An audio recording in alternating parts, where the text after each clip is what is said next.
ਜਦੋਂ ਆਪਾਂ ਸਮਾਜ ਸੰਸਾਰ ਦੇ ਅੰਦਰ ਝਾਤ ਮਾਰ ਕੇ ਵੇਖਦੇ ਹਾਂ,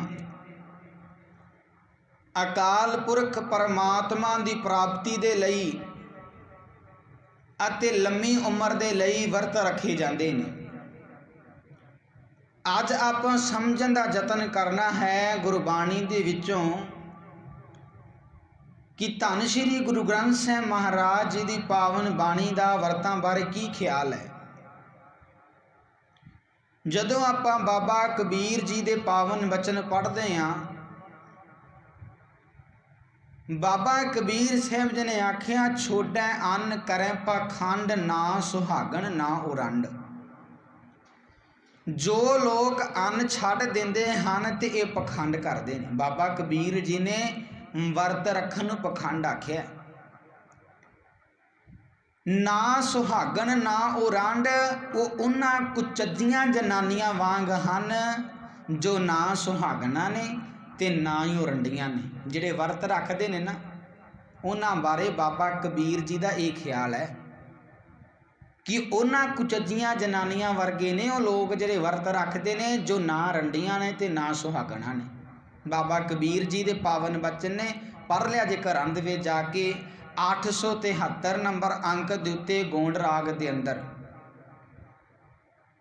जग में बगते दूधा धारी, गुप्ती खावें वटका सारी, अन्ने बिना न होए सुकाल, तजे अन्न न मिले गोपाल। अन्न छड्डिया रब की प्राप्ति नहीं हुंदी, अन्न छड्डिया रब भी नहीं मिल सकता ते अन्न छड्ड के लंबी उम्र भी नहीं हो सकती। गुरु अर्जन साहब पातशाह जी के पावन बचन पढ़ते हैं, पूजा वर्त तिलक इशनाना, पुन दान बहुदैन, कहूँ ना भीजै संजम स्वामी, बोलै मीठे बैन। लोग देव पूजा करते हैं, वर्त रखते हैं, मत्थे उत्ते तिलक लाउंदे ने, तीर्थां ते इशनान करते ने, गरीबां नूं बड़े तरीके नाल दान पुन करते हैं। पर गुरु अर्जन साहब पातशाह जी कहते, चाहे जिन्ने मर्जी मिठे बोल बोलते होण, अजिहे किसी भी तरीके दे नाल मालक खुश नहीं हुंदा। जेकर शांति प्राप्त करनी है ना, तो गुरु अर्जन साहब पातशाह जी ने आख्या, प्रभ जी को नाम जपत मन चैन। परमात्मा का नाम जपिया मन नूं शांति प्राप्त होंदी है। वर्त रख के भुखे रह के शांति नहीं मन नूं प्राप्त हो सकती। पर अज अपने आप नूं सिख अखवाउण वालियां बीबियां बहुतात गिणती दे विच, बहुत घट ने उंगलां ते गिनन वालियां वो सिख बीबियां जिहड़ियां वर्त नहीं रखदियां, ते बहुतात गिणती दे विच वर्त रखे जांदे ने, वर्त रखदियां ने ते अपने आप नूं ग्रंथी, अपने आप नूं प्रचारक, गुरु दे सेवक, गुरु दे वजीर अखवाउण वाले वर्त वाले दिन कथावां ने जिहड़ियां वर्तां दियां वो गुरद्वारियां दे विच भी सुणाउंदे ने। अज भी सुनाईयां जांदियां ते बीबियां जाके सुणदियां भी ने। पर असीं मन नूं शांति वर्त रख के नहीं दे सकते, मन नूं शांति सिमरन करके आउणी है। प्रभु जी को नाम जपत मन चैन, बहु प्रकार खोजें सब तांको बिखम ना जाई लैन। कई तरीक़े नाल लभ्या जा रहा है, कोई वर्त रख के लभ रहा है, कोई भुखे रह के लभ रहा है, कोई तीर्थां ते स्नान करके लभण का यतन कर रहा है, कोई दान पुण्य करके लभण का यतन कर रहा है। पर गुरु अर्जन साहब पातशाह जी ने आख्या, सिमरन तो बिना उसनूं लभना औखा है, नहीं लभ सकते, नहीं लभ्या जा सकता। आप गल कर रहे हैं वर्त दी, भुखे रहन दी। भुखे रह के परमात्मा नूं प्राप्त करने का यतन किया जा रहा है। गुरु अर्जन साहब पातशाह जी कहते ये तरीका सही नहीं, ये व्यर्थ है, समा बर्बाद हो रहा है, जीवन खुआर हो रहा है, प्राप्ति नहीं होनी परमात्मा की। लम्मी उम्र करने वास्ते वर्त रखे जा रहे हैं, पर नहीं हुंदी। जम्मन मरना हुक्म है, भाणे आवे जाए। मनुख के हाथ में तो कुछ नहीं। गुरु अर्जन साहब पातशाह जी ने आख्या, मानुख है किछ नाई हाथ, मारे राखा एको आप, मानुख कह किछ नाई हाथ। पर वरत रख के किया जा रहा है कि पति की लंबी उम्र हो जाएगी। पर मैं तो एको ही गल कहना ना, ਜਿਹੜੀਆਂ बीबियां ਕਹਿੰਦੀਆਂ ने ना कि वरत रखन तो उपरंत साडे पति की लंबी उम्र हो जाएगी, वरत रखन तो बाद अपने पति नूं कहण कि जाके बिजली वाली तार नूं हथ ला ले, वेख मरदा है या नहीं मरदा। वरत रखिया है ना, लंबी उम्र हो गई है, हुण तां कोई मार नहीं सकता उसनूं। पर इस तरह हुंदा नहीं, बिजली ने अपना काम करना ही करना है, अग ने अपना काम करना ही करना है। वो मर्यादा दे विच हुक्म दे विच आपो अपनी ड्यूटी निभा रही ने। बिजली भी निभा रही है, अग भी निभा रहा है, अग भी निभा रही है, पानी भी अपनी ड्यूटी निभा रहा है। पर असीं भुल गए अपनी जिम्मेवारी, असीं अपने फर्ज भुल गए। असीं गुरु दी विचार तो दूर जाके कोहां दूर गए ते पखंड करने शुरू कर दिते। हुण गुरु अर्जन साहिब पातशाह जी कहंदे नहीं प्राप्ति होनी, भुखे रहिया वरत रखिया प्राप्ति नहीं हो सकती। हुण जदों आपां धन श्री गुरु ग्रंथ साहिब महाराज जी की पावन बाणी नूं पढ़दे हैं ना, जिथे धन श्री गुरु ग्रंथ साहिब महाराज जी की पावन बाणी ने इहो जे पखंड नूं, इहो जे वरत नूं परवाह नहीं कीता। कोई थान नहीं गुरमत के अंदर भुखे रह के वरत रखन। पर उत्थे पातशाह जी ने गुरबाणी विच सानू वरत रखण बारे दस्सिया है कि वरत सानू किहड़ा रखना चाहिए, किहड़ा वरत रख के साडा जीवन सुखाला हो सकता है। पातशाह जी ने दस्सिया है, जिथे पातशाह जी ने गुरबाणी विच वरत दा खंडन किया, सानू वरजिया कि सिख ने ये वरत नहीं रखने, उत्थे मंडन भी किया, दस्सिया भी है कि वरत रखना किहड़ा।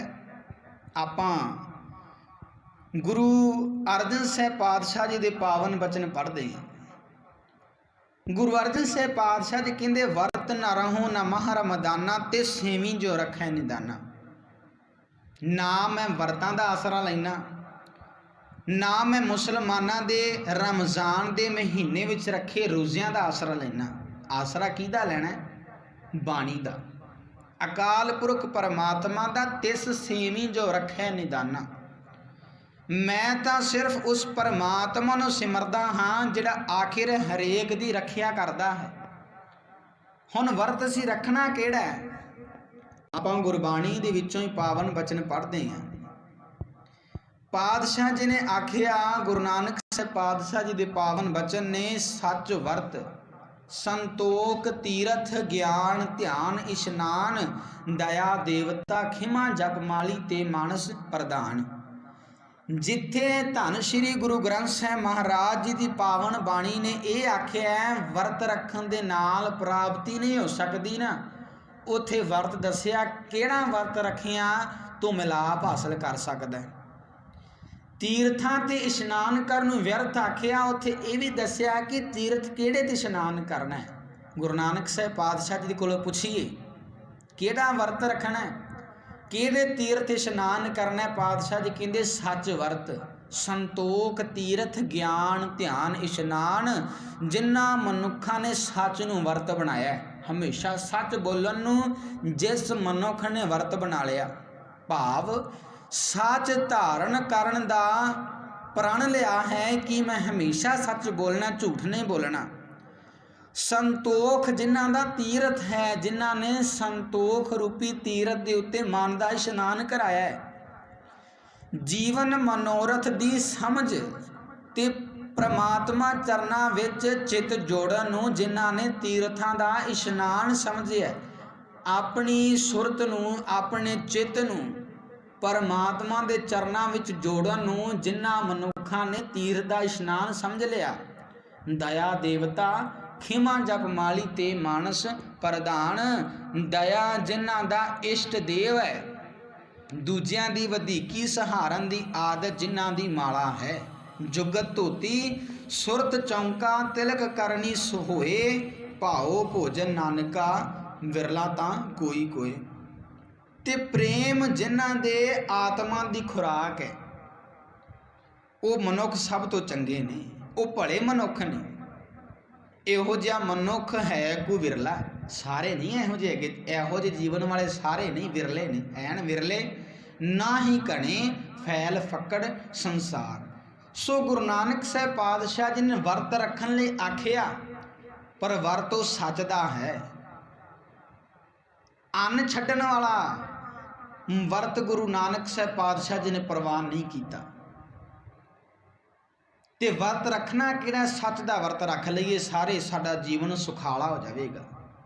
गुरु ग्रंथ साहब महाराज जी की पावन बाणी ने वार वार सानू समझाया, वार वार सानू दसिया कि किहड़ा काम असीं करना, किहड़ा नहीं करना, तां जो साडा जीवन सुखाला बन जाए। पर असीं अपना जीवन सुखाला कर नहीं रहे गुरबाणी पढ़ के।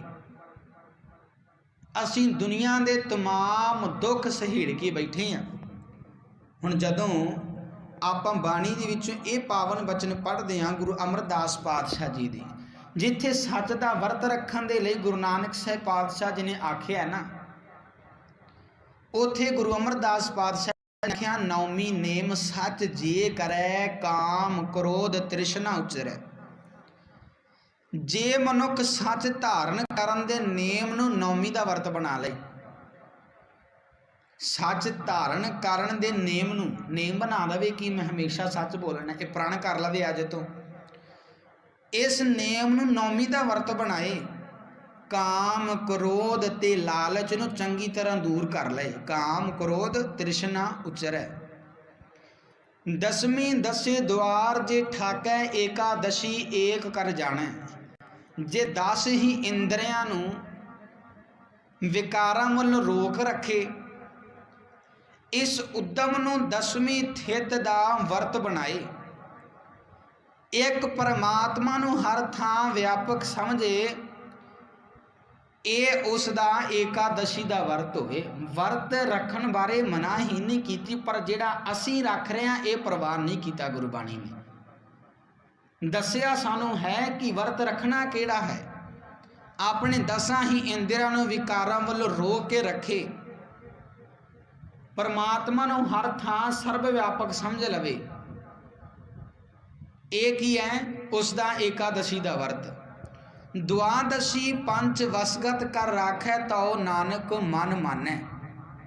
5 कामादिक 5 विकारां नूं काबू विच रखे, जे ये उसका द्वादशी का वर्त बने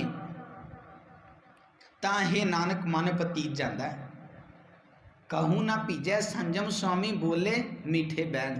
जिथे पखंड करके तीर्थां का इशनान करके दान पुन करके मन पतीजदा नहीं ना, उथे गुरु अमरदास पातशाह जी ने आखिया, जेकर विकारां ते काबू पा लवें, जेकर 10 ही इंद्रियां नूं विकारां वल रोक रखे ना, तां पातशाह जी कहंदे इस तरह मन पतीज जाता है। ऐसा वर्त रहीजै पांडे, होर बहुत सिख क्या दीजै। हे पंडित, जे इहो जिहा वर्त निभा सकीए ना, इहो जिहा वर्त रख लईए, तां किसी होर सिक्ख्या की लोड़ ही नहीं पैंदी। फिर सानू होर सिक्ख्या की लोड़ नहीं।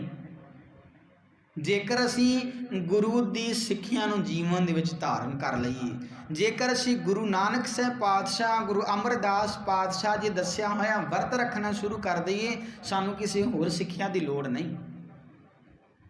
अज असीं आले दुआले तो सिक्ख्या ही वो धारण कर रहे हैं, असीं सुन भी वो कुछ रहे हैं, असीं वेख भी वो कुछ रहे हैं जो गलत है, जिन्हां करके साडे जीवन के अंदर गिरावट आ गई है। जेकर इस गिरावट नूं दूर करना है ना, तो धन श्री गुरु ग्रंथ साहब महाराज जी की पावन बाणी का आसरा लईए। जो वर्त गुरु नानक साहब पातशाह जी ने गुरु अमरदास पातशाह जी दस्या ना, वो वर्त रख लीए, पखंड छड्ड दईए। अपने आप को सिख खमाने आ ना, फिर पखंड छड्डीए। सिर्फ मोहर लाया नहीं गल बननी, धर्म नूं जीवन दे विच कमा भी लई आओ असी सारे ये वर्त रखीए, ते ये वर्त रख के अपने जीवन नूं असीं भी सुखाला कर लईए।